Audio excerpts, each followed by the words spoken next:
Cameroon, Bandung, Africa, Bandung, to the world, Bandung. Salut les amis, bienvenue sur votre plateforme.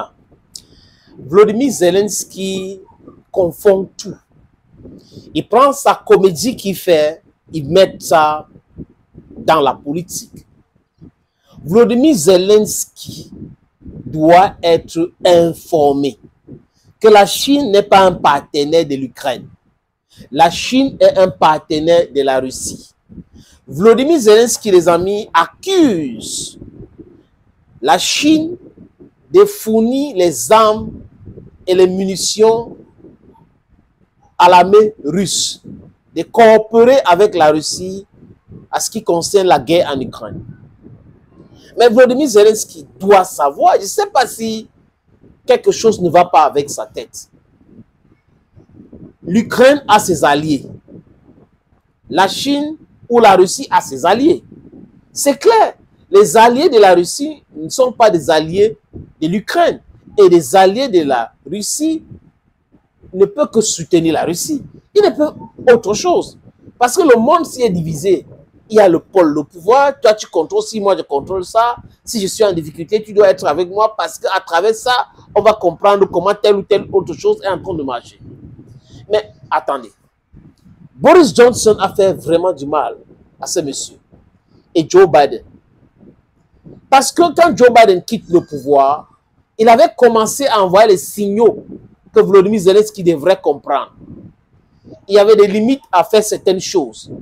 Il s'était même opposé à ce que l'Ukraine rejoigne l'OTAN. Joe Biden. Alors que c'est lui qui a convaincu le monde entier, je veux dire les Occidentaux, à être avec l'Ukraine. C'est Joe Biden, avec Boris Johnson. Vous comprenez un peu ce que je veux dire, les amis? Mais lui, il avait mis certaines limites. Volodymyr Zelensky n'arrive pas à comprendre jusqu'à aujourd'hui.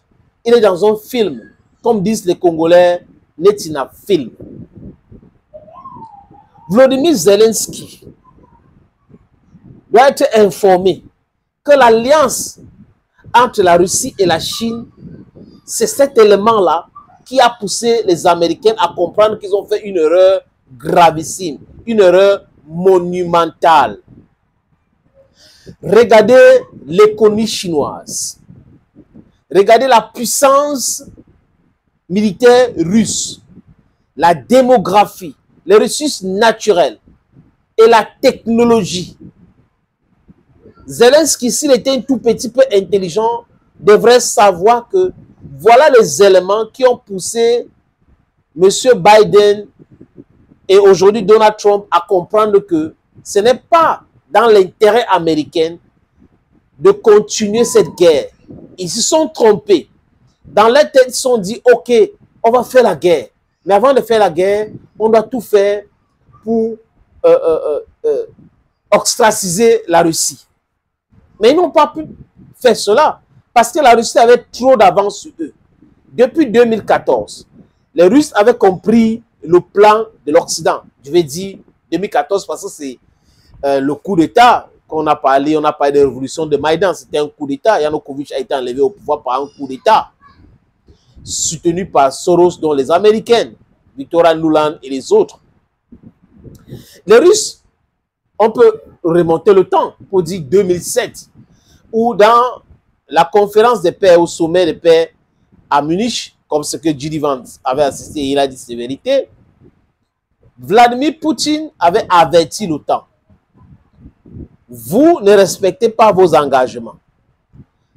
Bill Clinton fait partie des gens qui ont dit « Ah !» pour étendre l'OTAN vers l'Est. Vous nous avez dit en 90 que c'est bon, on a dessous le pacte de Varsovie et l'OTAN devait disparaître ou du moins rester avec les pays qui étaient membres en 90. Ils n'ont pas respecté ça. Ils ont pris les Pays-Bas, aujourd'hui la Finlande, aujourd'hui la Suède, la Roumanie, la Bulgarie. Et les pays là sont souverains. Mais ce qui est étonnant dans le cerveau de celui qui a mis son pays à feu et à sang, c'est de comprendre ou ne pas comprendre que, bon, attention, Si le temps peut s'étendre, si tout le monde a la liberté là, pourquoi en 1962, Kennedy a failli déclencher une troisième guerre mondiale avec la Russie ou l'Union soviétique à cause des missiles implantés à Cuba? Alors que les Américains avaient fait la même chose en Turquie et d'autres pays européens. Les superpuissances protègent les intérêts. Et les intérêts sont plus importants que certaines considérations. Quand on met l'Ukraine sur la balance, la Russie, la Chine sur la balance, l'Ukraine ne pèse rien.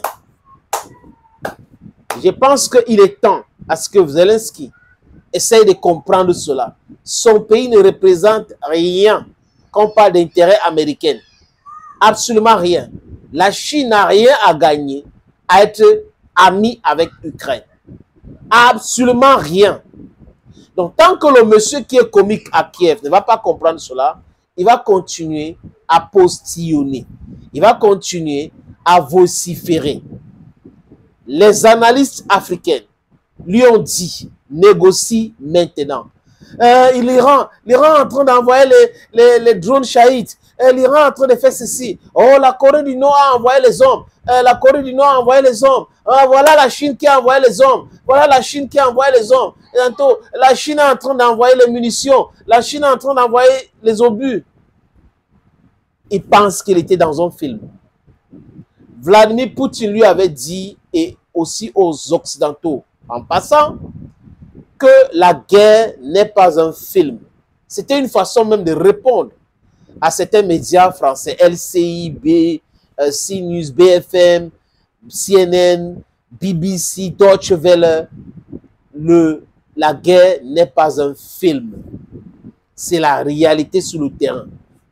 Et la réalité sur le terrain aujourd'hui a démontré que la Russie est bien outillée en termes de technologie d'armement, en termes de drones, en termes de guerre moderne. Et les Américains font très attention à eux. Les seules personnes qui sont en train de vociférer aujourd'hui, c'est Macron. D'ailleurs, il y a Witkoff et Steve Witkoff et Marco Rubio qu'il a rencontrés. Ils sont en train de discuter avec Macron et les autres. Donald Trump était en conférence de presse hier. Et la paix sera imposée à ces gens-là.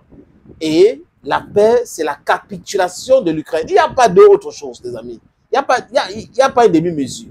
C'est la capitulation de l'Ukraine.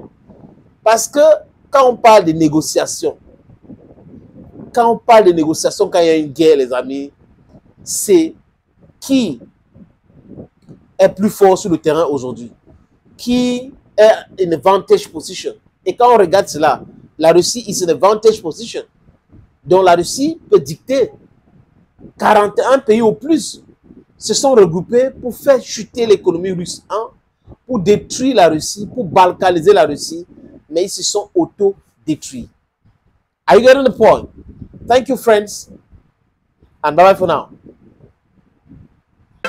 Cameroon, Bandung, Africa, Bandung, to the world, Bandung.